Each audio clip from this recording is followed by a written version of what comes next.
కేంద్ర ప్రభుత్వ ఉద్యోగాల కోసం సన్నద్ధమవుతున్నటువంటి అభ్యర్థులకు శుభవార్త.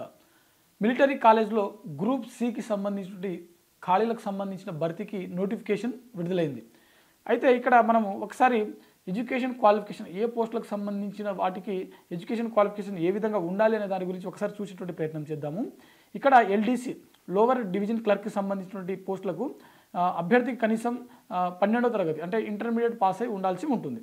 అదేవిధంగా స్టెనోగ్రాఫర్ గ్రేడ్ 1కి సంబంధించిన పోస్టులకు అభ్యర్థి 12th క్లాస్ లేకపోతే ఈక్వివాలెంట్ అంటే మనకు ఈ వొకేషనల్ కోర్స్ ఏవైతే ఉంటాయో అవి పాస్ అయినటువంటి అభ్యర్థులు కూడా స్టెనోగ్రాఫర్ గ్రేడ్ 1కి ఎలిజిబుల్ అంటే దరఖాస్తు చేసుకోవడానికి అర్హత కలిగి ఉంటారు.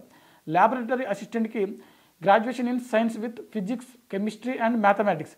ఎవరైతే ఈ ల్యాబొరేటరీ అసిస్టెంట్కి దరఖాస్తు చేస్తున్నటువంటి అభ్యర్థులు ఉంటారో వీరు డిగ్రీలో కంపల్సరీగా ఫిజిక్స్ ఉండాల్సి ఉంటుంది, కెమిస్ట్రీ ఉండాల్సి ఉంటుంది, మ్యాథమెటిక్స్ ఉండాల్సి ఉంటుంది.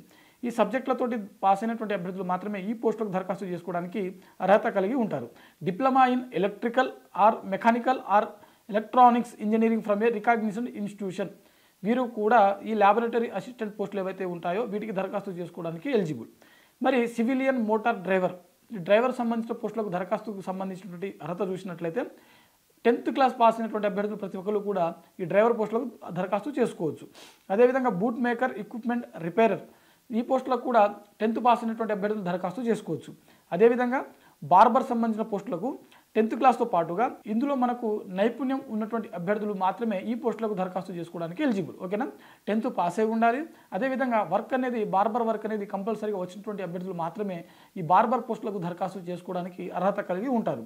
అదేవిధంగా మల్టీ టాస్కింగ్ స్టాఫ్ పోస్టులకు చూసినట్లయితే 10th క్లాస్ లేకపోతే ఈక్వివాలెంట్ సంబంధించినటువంటి ఏదైనా సరే బోర్డు నుంచి 10th ఈక్వివాలెంట్ మెట్రికులేషన్ ఈక్వివాలెంట్ ఏదైనా పాస్ అయినటువంటి అభ్యర్థులు ఈ ఎంటీఎస్ పోస్టులకు దరఖాస్తు చేసుకోవడానికి ఎలిజిబుల్. ట్రేడ్స్మెన్ పోస్టుకు సంబంధించినటువంటి విద్యార్హతలు చూసినట్లయితే ఈ పోస్టులకు దరఖాస్తు చేసుకున్నటువంటి అభ్యర్థులు కనీసం 10వ తరగతి పాస్ అయి ఉంటే సరిపోతుంది.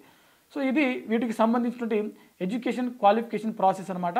సెలక్షన్ ప్రాసెస్ ఏ విధంగా ఉంటుందని చూసినట్లయితే మొత్తం 150 మార్కులకు ఒక ఎగ్జామ్ అనేది కండక్ట్ చేయడం జరుగుతుంది. అందులో మనకు నెగిటివ్ మార్కింగ్ విధానం కూడా ఉంటుంది. ఎవరైతే ఈ ఎగ్జామ్ క్వాలిఫై అయినటువంటి అభ్యర్థులు ఉంటారో వీరికి స్కిల్ టెస్ట్ కావచ్చు, లేకపోతే వీరికి పీఈటీ అంటే మనకు ఫిజికల్ ఎఫిషియన్సీ టెస్ట్ ఏదైతే ఉందో ఇవి నిర్వహించడం జరుగుతుంది. అయితే ఇక్కడ మనకు సిలబస్ ఒకసారి చూసేటువంటి ప్రయత్నం చేద్దాము. సిలబస్ చూసినట్లయితే మనకు ఈ 150 మార్కులలో మనకు మొత్తం 4 భాగాల నుంచి మనకు ప్రశ్నలు వస్తాయి. ఒకటి జనరల్ ఇంటెలిజెన్స్ మరియు రీజనింగ్ నుంచి దాదాపుగా 25 ప్రశ్నలు ఉంటాయి. అదేవిధంగా జనరల్ అవేర్నెస్ నుంచి మరో 25 ప్రశ్నలు, జనరల్ ఇంగ్లీష్ నుంచి 50 ప్రశ్నలు, న్యూమరికల్ ఆప్టిట్యూడ్ నుంచి 50 ప్రశ్నలు. మొత్తంగా మనకు 150 ప్రశ్నలకు గాను ఈ ఎగ్జామ్ అనేది కండక్ట్ చేయడం జరుగుతుంది.